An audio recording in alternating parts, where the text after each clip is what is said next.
Welcome to Beyond the Visible, the show that unpacks the hidden forces shaping our health, identity, and resilience, from the neurological to the emotional and everything in between. I'm your host, Michelle Hill, a medical speech-language pathologist, passionate about demystifying brain science and making it practical for everyday life. Before we begin, a quick disclaimer.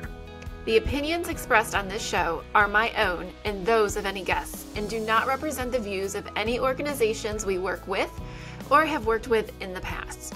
This podcast is for educational purposes and should not be considered medical advice. Now, today's episode is all about breaking out of autopilot. Our brains are wired for efficiency, and that's why you can brush your teeth, drive to work, scroll your phone without even thinking. But what happens when those automatic patterns become your entire life? What happens when you forget how to live with intention? Today, we will explore the neuroscience of the automatic and intentional brain systems and how diseases like Parkinson's and dementia reveal what happens when those systems fail. And why learning to live with intention could be the most important thing you ever do for your brain. Thank you for tuning in to Beyond the Visible. Hello everybody, and welcome back to Beyond the Visible. I am really excited about today's episode. I'm going to try to not use the teleprompter because I just want to be here with you. So, we're going to talk today about intentional brain versus automatic brain. And the reason why I want to talk about this is because I see it impact so many of my clients when I'm working with them with Parkinson's, but also in dementia. And so I feel like this is a really important place to start because according to some studies done by Dispenza in 2012 and Lipton in 2005, about 95% of our daily behavior is subconscious. What does that mean? It means it's automatic. We don't really think about it. So think about maybe brushing your teeth. How often do you think about how you're brushing your teeth? You just stick the thing in there and you go. Or if you're lucky, you have an electric toothbrush like I do. I always start with my left top back teeth. Where do you start? Do you know? You can also think about automatic brain being like driving. How often did you drive and you look up to see a sign and you think, oh my gosh, I was totally spaced out. How many people did I run off the road? Or even said, where am I? How did I get here? You know, I've done it when I have been in conversations and just went right past my exit or past my turn because I wasn't really paying attention to the driving. It was so automatic. I was paying attention to a conversation. I did it just over Memorial Day weekend with my aunt and my uncle. Like, whoops, there was my turn.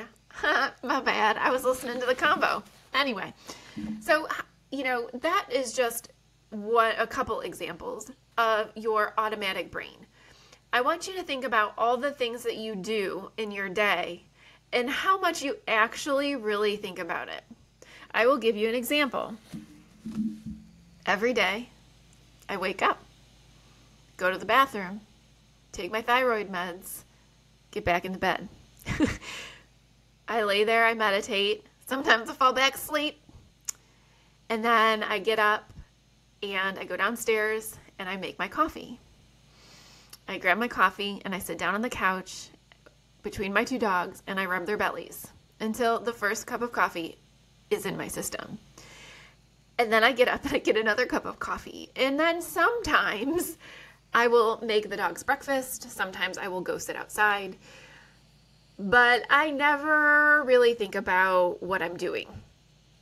That's just what I do. After I'm done drinking coffee, I get the dogs breakfast ready. I come upstairs. I change my clothes. I take them for a walk. I come back. I forgot. I do eat breakfast when they eat. So I eat breakfast. I take them for a walk. I come back. I go outside. I pick up the yard. And then I come inside. I take a shower. I get ready. I get dressed. I come downstairs. I get packed up. I pack my lunch and I leave. And all of that happens within about 2 to 3 hours of time. And I don't ever really have to think about it unless something changes. The weekends are a little bit different, but I definitely think less on the weekend than I do during the week. So our brains are actually wired for being able to be automatic. And it's wired through the basal ganglia. So I've got my research notes. Graybiel in 2008 says that the basal ganglia form habitual routines to reduce cognitive effort. And one of the strategies that I use frequently for people with memory trouble is to create a routine. Right? When you walk in the door, hang your keys up on the key hook. Every day. I do that every day. And I don't really think about it. That's an automatic function. It's easier to remember where your keys are when you always put them in the same spot. Same thing with your phone, with your glasses. Phone and glasses are a totally different thing. As far as putting them on a key hook. You can't put them on the key hook.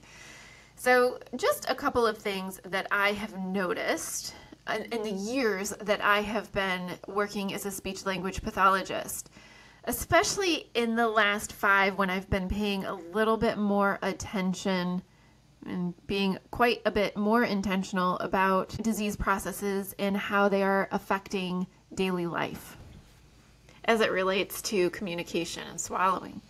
So my patients with Parkinson's, let me rewind. Parkinson's disease affects automatic movement. Automatic movement are the movements that you don't think about. So when we think of automatic movement, we think of walking.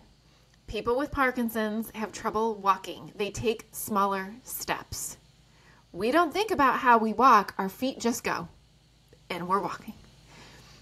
When we were learning how to walk, we thought about how to walk, but now we don't. We've done it for so long. It is an automatic function. It is the same thing with handwriting. We think about the words that we're putting on the page, but we do not think about how our hands form the letters. People with Parkinson's, when they try to write the way they've always written, automatically, their writing becomes smaller. Speech. If you think about all the movement that is happening, all you can see are my lips. You don't see what my tongue is doing. You don't see what my soft palate is doing. Those are all fine motor functions, by the way, that are regulated in your cerebellum. So all of this fine motor movement that's happening here is movement, and it's automatic. You don't think about how your tongue moves to make an S sound. You just make the S sound. Same thing with your voice. You don't think about how you're initiating your voice. If you're talking to somebody, you're not thinking about how loud you're talking unless you're trying to whisper. If you're telling a secret or you're saying something that you don't want somebody to hear, then you're thinking about it. Then it's no longer automatic. But if you're just talking as though I am right now, it's not necessarily intentional. Other automatic movements is swallowing. Part of your swallow, you sometimes think about chewing, but dang it, how many of you, seriously, how many of you think about the size of the bite you're taking, how fast you're shoveling it in your mouth, how you're chewing, how your tongue is moving it around inside your cheeks to make sure that it gets chewed, how much you're swallowing at one time? How's your throat moving? Does it feel like it's too much in your throat? Does anybody think about those things? No, you're not supposed to. It's an automatic function. So when I took the Speak Out class to get certified for it, they did a bunch of research. So the Speak Out program is done by the Parkinson Voice Project. It is just the most beautiful nonprofit organization. I just absolutely love everybody there. And their class made me really understand what was happening in Parkinson's disease. And so they did a lot of research, and they they have found that when that Parkinson's affects automatic movement, and when you use intention, it changes the message pathway in the brain to require less dopamine. So when we think about all those automatic functions, I'm going to list them again, because some of them you're going to go, oh my gosh, I didn't realize that was automatic, right? So we've got walking, talking, swallowing, handwriting, breathing, digestion. Digestion is automatic movements. Peristalsis. Do you think about how hard your intestines are squeezing to move the food through your system? No, you don't. But it is movement, and it is automatic.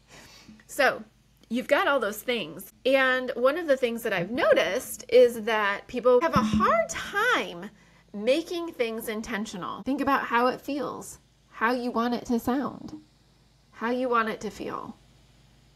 Think about when you're doing it. It's just thinking. It's taking something that you don't think about and you actually think about it. That is having intent. And I've noticed that people have a hard time being able to move these automatic, I don't want to say thoughts, but these automatic functions. There we go. That's the right word. Nothing like a speech pathologist who has word finding problems. I like to say, this is what I do all day. I give all my words away, so when it comes time for me to use them, I don't have them. Anyway, so automatic functions. I think about a very simplified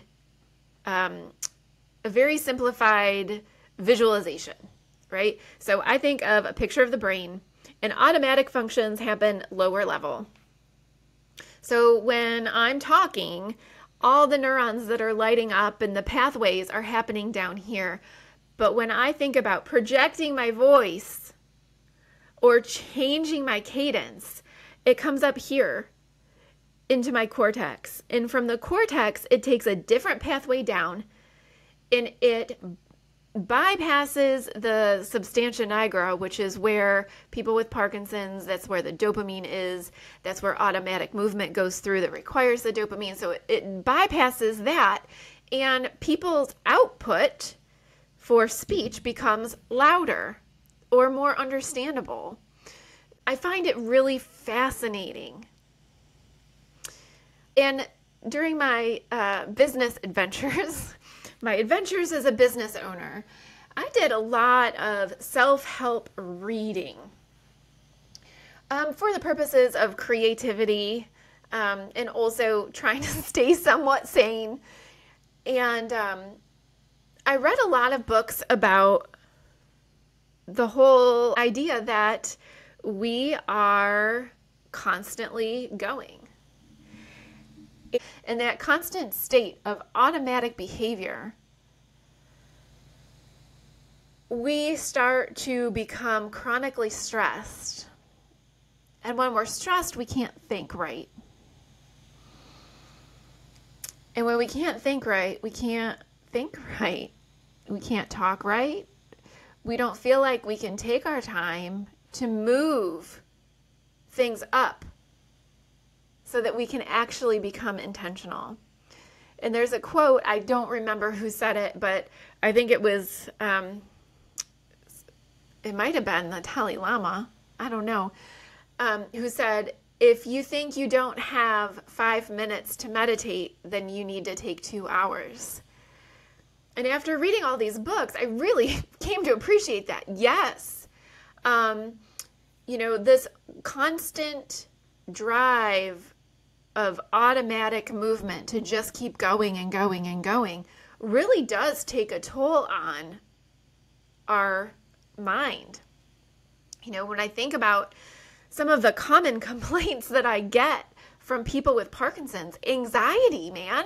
Anxiety is right up there. And so it makes sense to me, anyway, that if we're constantly in automatic function, that is driving anxiety.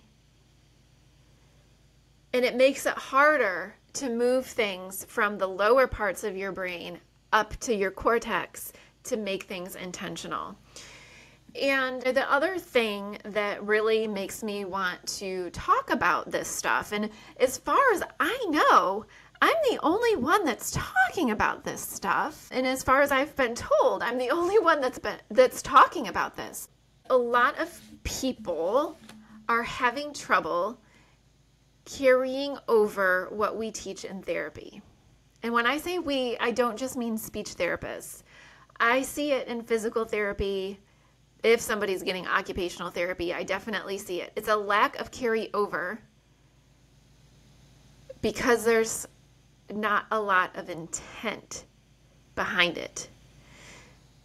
So I think we need to start talking about this stuff. Again, the name of the podcast is Beyond the Visible, because these are things that are happening inside people's brains who might be out in the community, walking and talking and appearing to function as if there were no problem. But inside, there might be. I feel a very big pull to educate the community. I hear a lot of stories from my clients about being out in public and getting frustrated because the person that they're trying to communicate with isn't exactly being the most patient or compassionate. So I hope that this podcast gets a lot of shares because, well, I hope people find it interesting, but I also hope that people take snippets of this and go, maybe a waitress might look back and think, oh, that one person that I had to keep asking what for, she wasn't being annoying. She really couldn't speak up. Or maybe, I don't know, some person at the DMV realized that somebody's slurred speech wasn't because they were drunk. It was because they had Parkinson's or ataxia or some other neurological issue that was causing the problems with speech. So anyway, I digress. So that was my clinical observation. So we talked about this difference between automatic and intentional with Parkinson's disease. I also see difficulty with changes outside of the automatic routine for people with dementia. For example, there might be a person, much like myself, who has a routine. By the way, does anybody else get super aggravated when you go to look for something that you know you've put in a specific place and it's not there? This is relevant to the conversation. I once recently had a little tiff with my husband. He wanted to know why I was mad. I was looking for the straws that go with my water bottle. And I had put them in a specific spot in the silverware drawer where I would know where they were. And I happened to drop my stupid straw on the floor, and I needed a new straw, and I was getting ready to go do something, and I just wanted the straw for my water bottle, and I couldn't find it anywhere. I looked in the drawer.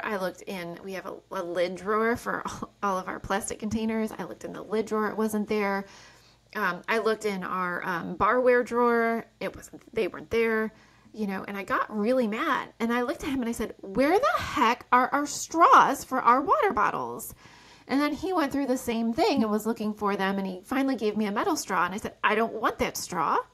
I want the straw that goes in my water bottle. And he finally found it, and it was up in a cupboard somewhere that I wouldn't even been able to reach, let alone see. And so you think about that in a person with dementia. Maybe it's their wallet, maybe it's their keys, maybe it's the remote. Let's use the remote as an example. People with specific kinds of dementia, like Alzheimer's, are able to continue to do things that are within their normal daily routine. It is when things happen outside of that, when something changes, that you start to really realize where that system has failed them or where that system is failing. So let's say they always put the remote in the console of the couch. And maybe the grandkids came over and somebody moved the remote. But now Bob goes to look for that remote so that he can watch his daily TV shows, and it is not there. Because he is so used to living in that daily routine, and he is not used to having to think outside of it, it is now harder for him to think outside of that routine. And now he is unable to carry out his daily routine because he cannot find the remote, which means that he is now lost. Not literally. But now he doesn't know what to do. And so then we might start to see some behaviors which aren't really like negative behavior, not like mine. I'm fully capable of knowing, I could have used my water bottle without the straw, but I didn't want to. Right? But now Bob can't watch TV. And now Bob doesn't know what to do. And so I love the idea, and I really do believe in the idea that behaviors are communication when a person doesn't know or know how to say what they want to say. I have no excuse. But Bob does. So, you think about that. Somebody with dementia is so used to living within their daily routines that when something changes, let's say you moved the shoes. Well, now that person is going to have a harder time with the day because they couldn't find the shoes. The shoes are not where they're supposed to be. And so I kind of hope that highlights how significant this automatic brain is, and how if we don't use our intentional brain, our ability to use it begins to fade. Think about that for a minute while I catch up on my notes. So when we think about your automatic brain, the structures involved are the basal ganglia, the cerebellum, and the brainstem. So in my line of work, if a person comes in and has a brainstem stroke, it is really hard to rehabilitate that swallow. I'm not going to say it can't be done because it has been done, but it is really hard because it is an automatic function. Our intentional brain uses our prefrontal cortex, our anterior cingulate cortex, and that's it. So, also wanting to point something out, the basal ganglia depends on dopamine, which in people with Parkinson's is the death of dopamine cells. So people with Parkinson's don't have enough dopamine, and the basal ganglia is really dependent on it. So that's where you get the loss of motor control. And I want to talk about dopamine for a quick second, because it is really a lead into another episode of neurotransmitters. So dopamine is a neurotransmitter. We have several neurotransmitters in our brains, and the neurotransmitters are chemicals that help send and receive messages along our nerve and brain networks.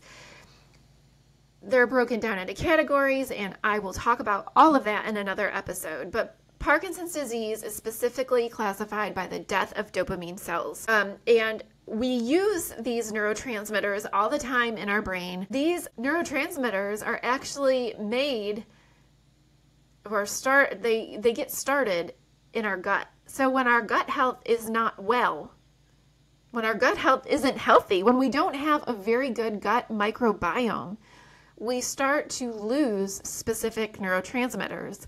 And I do have a research paper that I will pull for the neurotransmitter episode that links specific brain diseases to the lack of specific or excess of specific amino acids that are found in our foods that then translate and move into our neurotransmitters for our brain. Fascinating. Okay, so let's get back to intentional versus automatic brain. Now, I love to talk about the brain and how I believe it is the biggest miracle that we have, and we use it every single day. Every single day. Gosh, I hope you're using it. Whether you're using it. It's just, are you using it intentionally, or are you going through the motions? So your brain has the most miraculous ability to rewrite itself. It's called neuroplasticity. That idea, it's not even an idea, it's a fact. It happens. That is the basis of all my speech treatment, whether you have a brain disease or not. Neuroplasticity is your brain's ability to create new neural networks, no matter your age. And you do it through repetition and intention. And the more you repeat and the more you practice with intention, those neural pathways are easier to do. So there was an episode of, and I love this, so I love getting into this, and I hope you can tell. There was an episode of The Mind Explained on Netflix, and they were actually talking about psychedelics. But one researcher likened brain pathways to going sledding. And I love that analogy because growing up in Rochester, New York, I went sledding a bunch of times. And it's true. So your brain, so we're talking about movement, and this episode of the Netflix, The Mind Explained, was specifically talking about thought pathways. So we have thought pathways that are like sledding on snow. So if you think about the first time you take your sled down a hill in the snow, you have to work really hard to make the path that you want, right? Maybe you want it to go straight, but maybe you want it to curve a little bit. And you kind of have to like scoot your way down and turn and curve if that's what you're going for.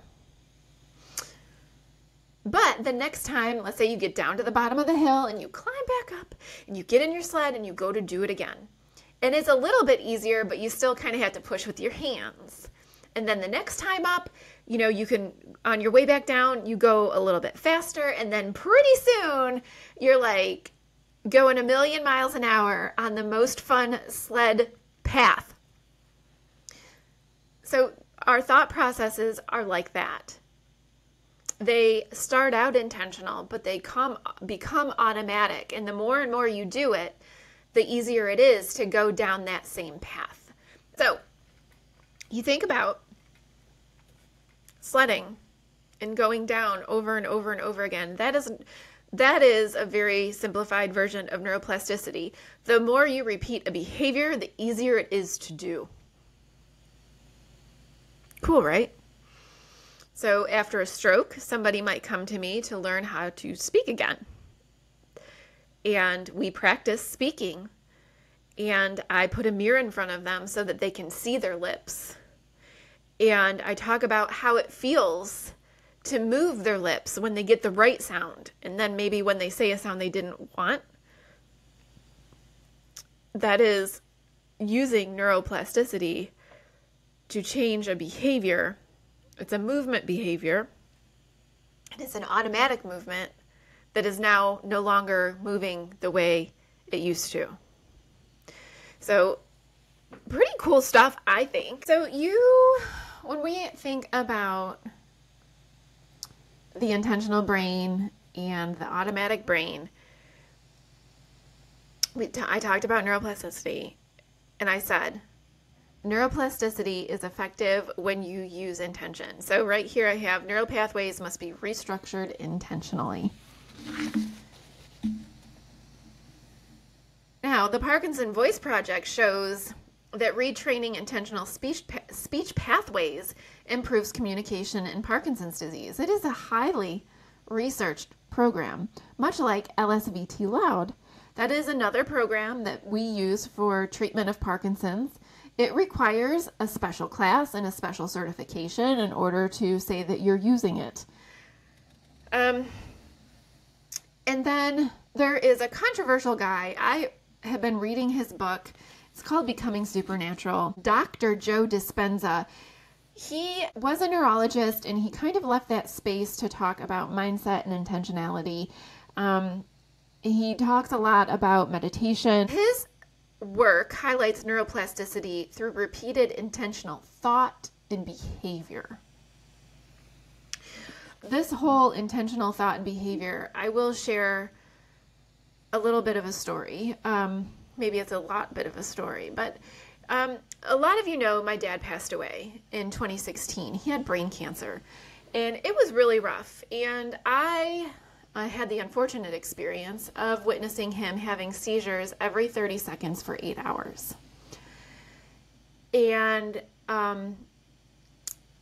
before that happened, I basically watched him go from having facial droop to being unable to use his arm to being unable to use his leg.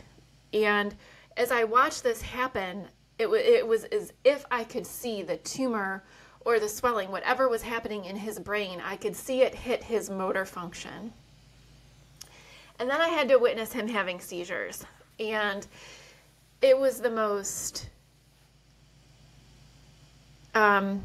intense emotion I've ever felt. And I don't know that I can relate specifically what emotion it was, other than just incredible grief, because I knew what was happening. And I didn't want it to happen, and there was nothing I could do. Nothing. And so after he passed, I was actually diagnosed with PTSD because of that. I relived those moments for probably 6 months. And it got to the point where my husband and my best friend actually did some research for me and found a counselor who did EMDR, and that is eye movement desensitization regulation. And my husband gave me the number, and he said, if you really want help, I want you to call. And I did, because I didn't know what was going on. And, I would just burst into tears and cry for hours and hours and hours and not be able to stop. It was really, I'd never wanted to check out so much in my life. And there were times that I would pray that my heart would quit beating so that I wouldn't feel so terrible and just so upset and sad, right? So that's how bad it was. And so in that time, I was researching different ways to help depression and PTSD, and EMDR was one of the things that I had found, but I didn't want to do antidepressants. I tried, and they made me feel so sick to my stomach, I couldn't take them. So, that's when I kind of got into the Mind Explained.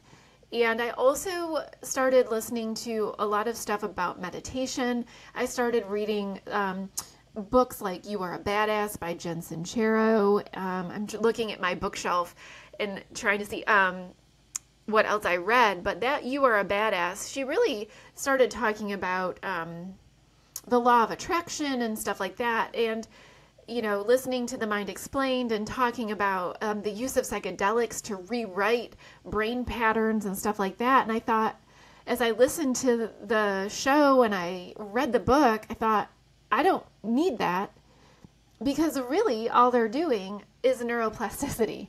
I can do that on my own. Well, I didn't do it on my own. I had a wonderful therapist who I credit to this day for helping me, because I definitely couldn't have made it without her expertise in EMDR, and that was incredible. So anyway, I say all this to reinforce the principles of neuroplasticity and Dr. Joe Dispenza and his research about mindset.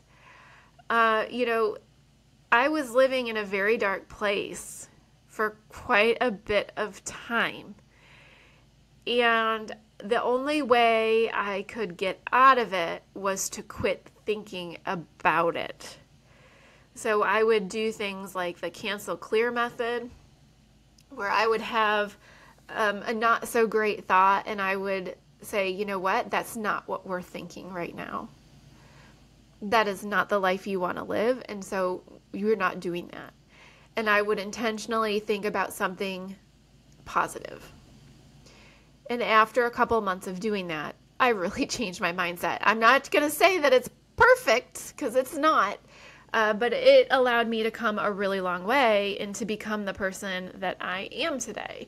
So, I think about how neuroplasticity has worked for myself, and not because I was having trouble speaking or swallowing, more so because I was having intrusive thoughts that needed to stop. So, anyway, Joe Dispenza kind of works on the same thing using mindfulness techniques and meditation to improve overall health and mental wellness. It's some really, really, really cool research. I mean, he gets into measuring people's electromagnetic field and shows how through meditation, etc., they can increase their electromagnetic field and make it stronger. That's pretty stinking cool.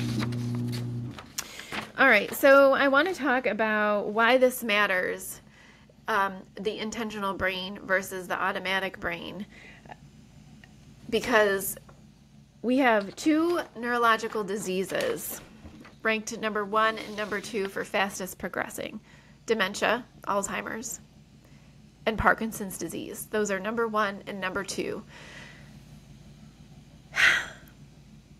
And it is all about cognitive, using intentional versus automatic brain. So why does it matter if we live in our automatic brain? Why do I want you to use your intentional brain? Well, because of neuroplasticity, my friends. Your brain is like your muscles in a way where if you don't use it, you lose it. Think about, I like to use this example. In my early 20s, I lived in Oklahoma. And I lived there for 1.5 years. And when I was there, I learned how to navigate the roads and get to places. But because I haven't been there in over 15 years, I don't think I would remember how to get from where my aunt and uncle lived to where I used to work. I lost it. I haven't used it.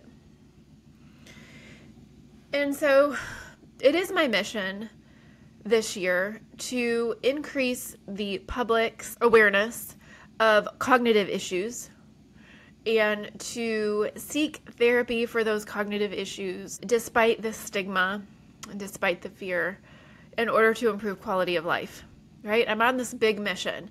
I want to know why people aren't getting therapy for cognitive issues. They'll go for PT, you'll go to PT, you'll go to boxing, you'll go to exercise class, but you won't come to speech therapy to work on your brain. But your brain is your central processor for all of your physical movement. So if you don't address the issues that you're having in your brain, your issues with memory or your issues with attention, you're going to max out of what you can do in physical therapy or exercise because you can't keep up with the directions. Let me say that again. You are going to max out of your physical exercise because your brain cannot keep up with the instructions. It's nothing anybody likes to talk about. I don't even like having to say it, but it is the fact of the matter. And so I really want people to understand why speech therapy specifically, but also occupational therapy can work on cognition. Speech therapists work on cognition for the purpose of communication. Occupational therapists work on cognition for the purpose of participating in your own daily life. So we might work on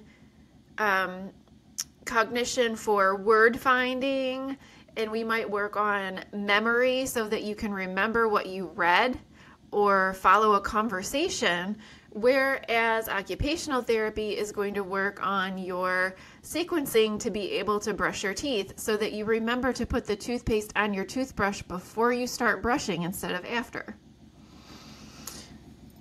So I say that, and some people might be laughing, but that is a legit therapy goal that we address. Making sure that people know how to sequence to remain safe and to be able to function. So that being said, dementia in decline. Let's talk about this. These are the things nobody wants to talk about because it's scary and it's just not fun. But I do feel a professional responsibility to say the things that other people don't want to say. I'm not trying to steal hope away from anybody. I want people to be aware, because when you are aware, you can do something about it. You can advocate for yourself. You can get yourself help so that it does not progress. Okay, so we have dementia-related diseases. We know about Alzheimer's disease. We have Lewy body dementia. We also have primary progressive aphasia, which is actually a type of dementia. It's the thing Bruce Willis has. It's frontal temporal dementia.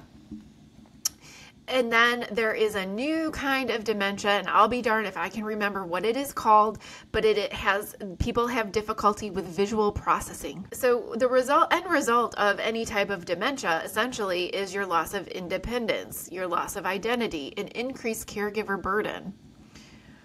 Let's talk about financial burden, because I had somebody say to me today,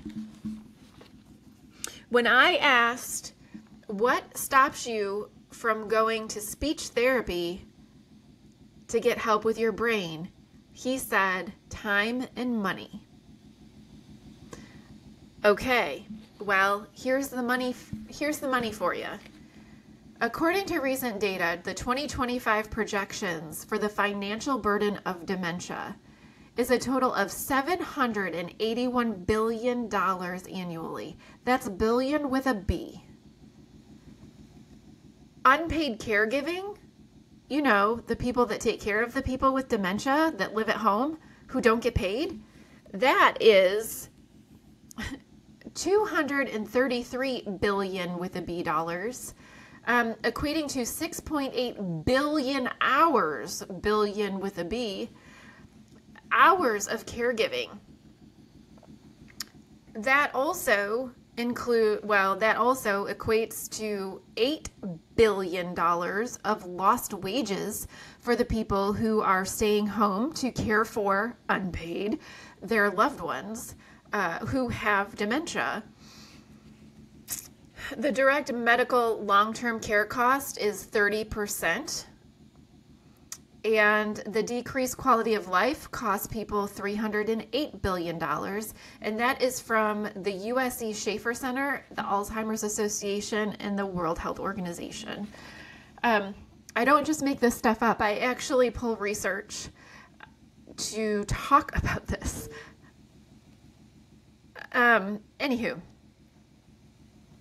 So, yes.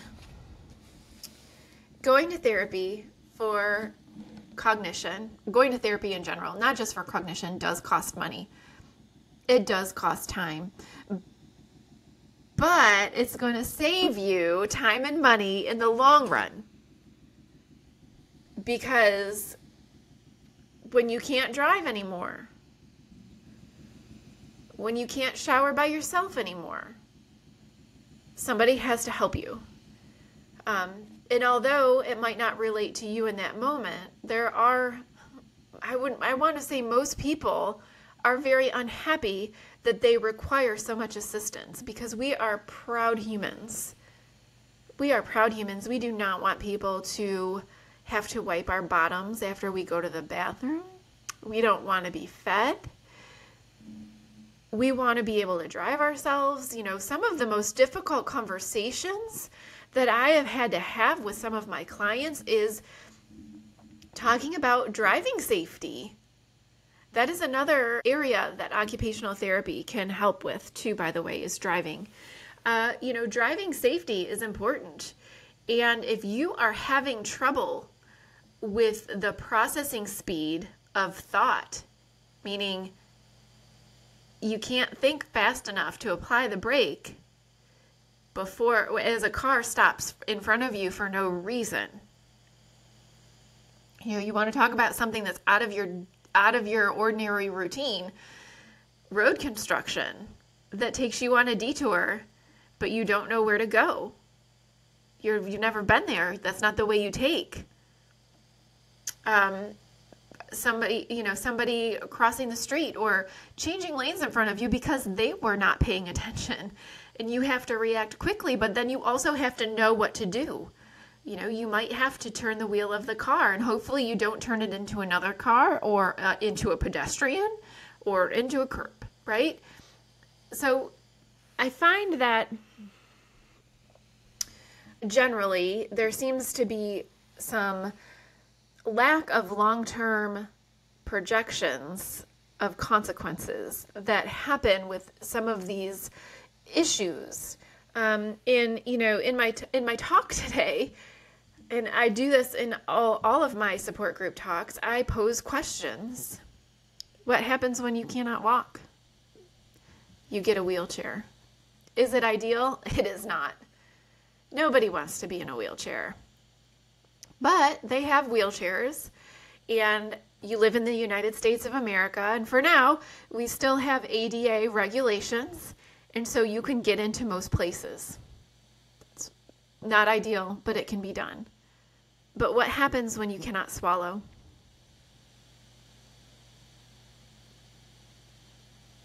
You have to choose between a feeding tube or death. Not ideal. I'll take the wheelchair over a feeding tube. That's just me. So there are long-term consequences to issues like trouble swallowing, and there are long-term consequences to not working on memory issues or cognitive issues when you start to notice them. There is a research study, and I meant to pull the research article for this, and I'm realizing that I forgot. There is a research article somewhere. Actually, it might be on my computer. I think I saved it. Ooh, I'm pausing and I'm going to find it. Hang on. Okay, I found it. I'm really excited about this. There is an article done by George Rebok, PhD, and Carleen Ball, PhD, published in the Journal of American Geriatric Society in January 2014. And this study is titled 10-Year Effects of the Active Cognitive Training Trial on Cognition and Everyday Functioning in Older Adults. And what they found is that 10 to 14 weeks of organized cognitive training delivered to community-dwelling older adults resulted in significant improvements in cognitive abilities and better preserved functional status compared to non-trained persons 10 years later. So let me say that again. I just quoted directly from the research study itself. They took two groups of community-dwelling older adults. Half the group, they did cognitive retraining with them. The other half, they did nothing. It was the people that they worked with for cognitive training got 10 to 14 weeks of organized cognitive training. 10 to 14 weeks. That's it. And those people showed a significant improvement in their thinking abilities and preserved functional status, which means they were able to do all the things that they normally would do in their homes and in their daily life for up to 10 years later. 10 years. So, research is starting to show that even just a brief, and 10 to 14 weeks sometimes doesn't seem very brief, but it really is. It is a very brief amount of time to work on cognitive abilities, especially when the effects last in just those 10 to 14 weeks. Those effects of that segment of therapy lasted 10 years later. And they had significantly better cognitive functions than the people that didn't get the training. Why aren't we going to therapy for cognitive training in the beginning? Why are we waiting till the end? What is cognitive training? Using intention to think. It is transferring thoughts from your automatic brain to your intentional brain. And when you do that for 10 to 14 weeks, it lasts for 10 years. Some pretty cool stuff. So, knowing all of this, some of the phrases that I like to use in my therapy sessions is, you can't have intention without attention.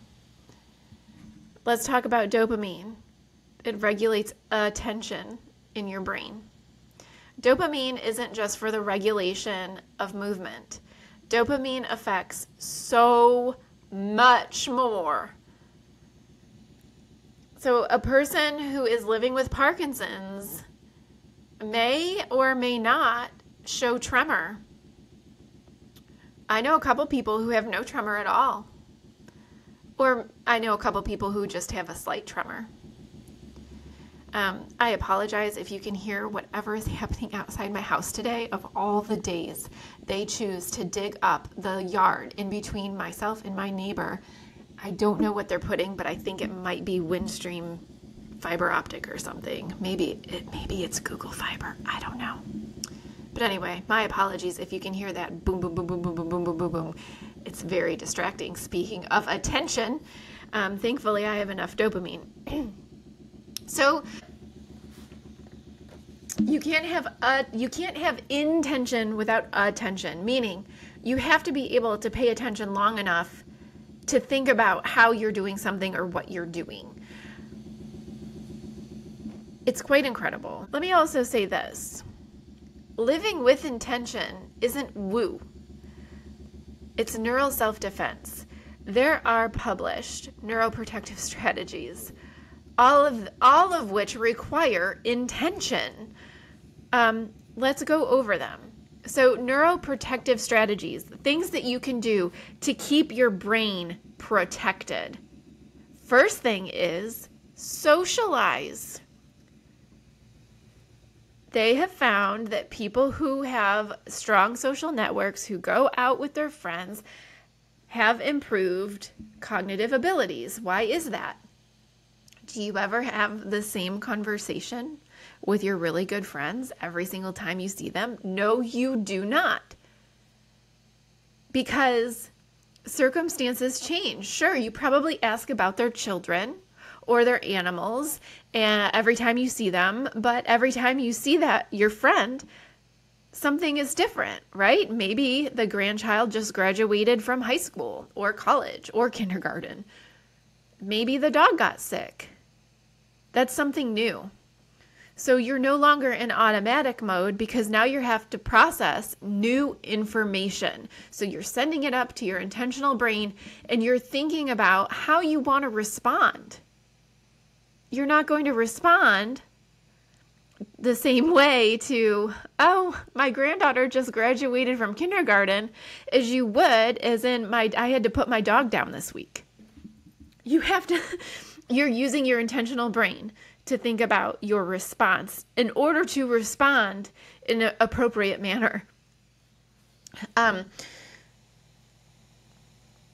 So that is the first neuroprotective strategy, is socialization. Second neuroprotective strategy is eating healthy. So many studies, and I will pull the study for the neurotransmitter episode about our gut health, limiting processed food, Making sure that we're not eating fried food all the time. It's no good for our brain. The best diet, according to all the research, is the Mediterranean diet or the DASH diet. DASH diet is Mediterranean with a couple of modifications. It's a little bit stricter.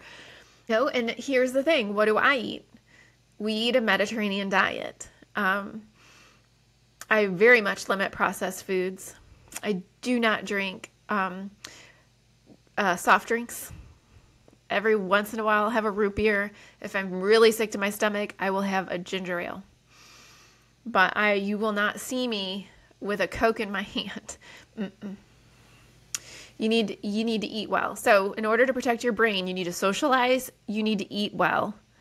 A healthy, balanced diet full of fruits and vegetables well. Yes, vegetables. Eat vegetables. You need vegetables. The other thing that you can do to keep your brain protected is to learn new things. Guess what? Neuroplasticity and intention. Learning new things. There are colleges, community colleges, universities that offer senior citizens free classes so that you can learn something new. Find one, take one.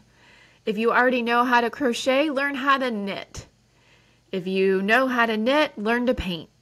If you don't like being crafty and you like working with your hands, then you can garden. Learn how to grow roses or tomatoes or something. But it has to be something new. Why? Because you're going to move your thoughts from the middle down, from automatic mode to intentional mode. Another thing you can do to protect your brain is not be depressed. Well, how do you do that? Mindset, mindfulness, surrounding yourself with people, not isolating yourself, doing things that bring you joy. And those things seem really hard to do these days.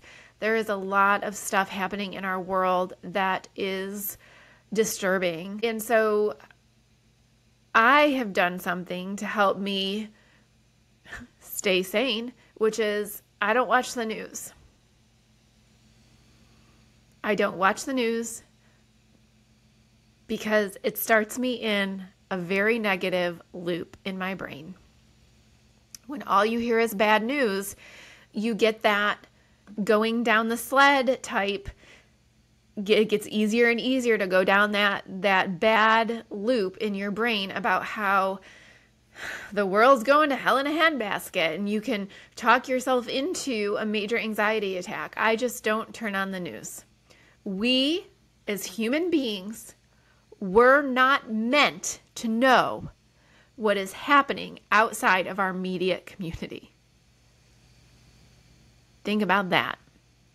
Back in the day, way back when, we had our little small farming communities and we kept up with the news there, and we might have heard news from surrounding communities, but that was it.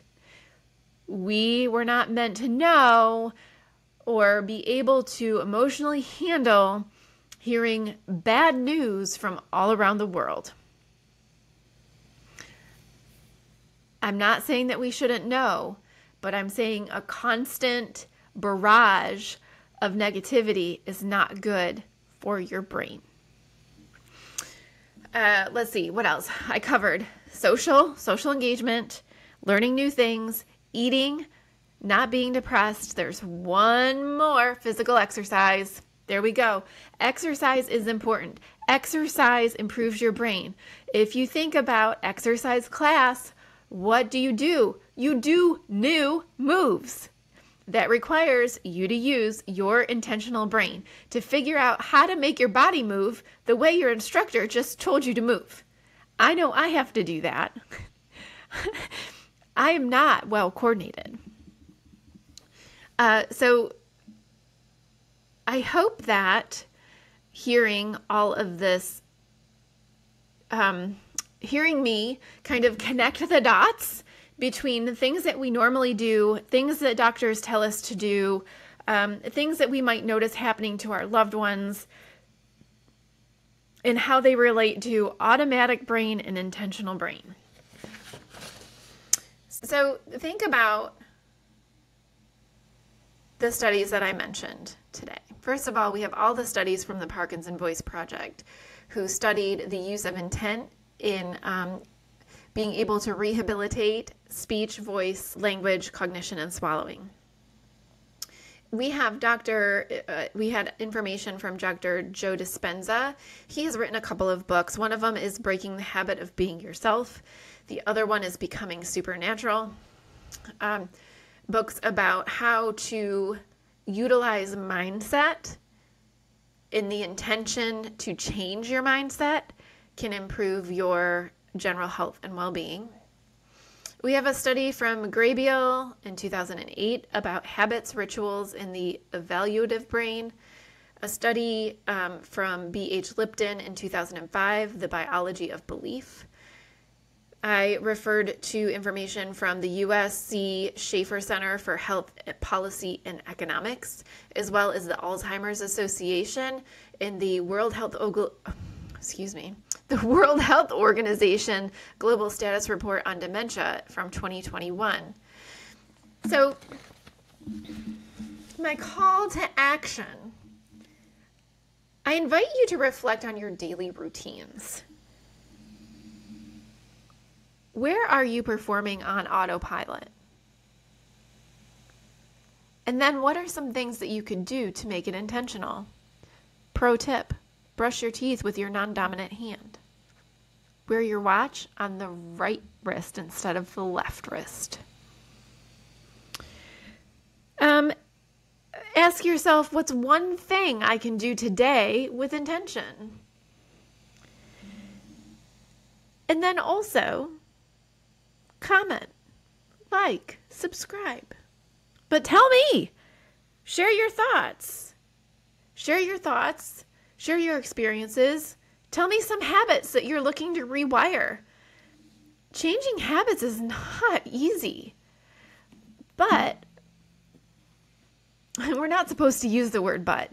Let me rephrase that. Changing habits is not easy.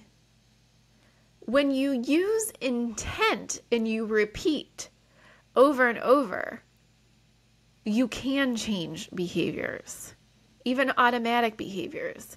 And I do have a research article somewhere titled, "You Can Teach an Old Dog New Tricks." And it's all about how older adults are still capable of rewiring their brain through neuroplasticity, and they're able to learn new things. So I hope that you have found this information helpful, insightful, interesting. I find it just absolutely fascinating. And I hope that you can take this information and use it to advocate for yourself, for your loved one, for your friend, for your neighbor. Advocate.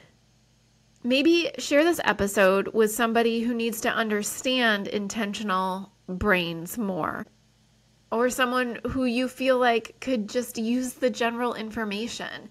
You know, I reference Parkinson's disease a lot because it is my area of expertise. I work with adults with neurological disorders, so I work with Parkinson's patients, stroke patients, dementia patients, and a wide variety of other disorders. So I don't mean to just talk about Parkinson's, but it is what I know best. And it's also, like I said, it's the second fastest developing disease in the United States of America right now.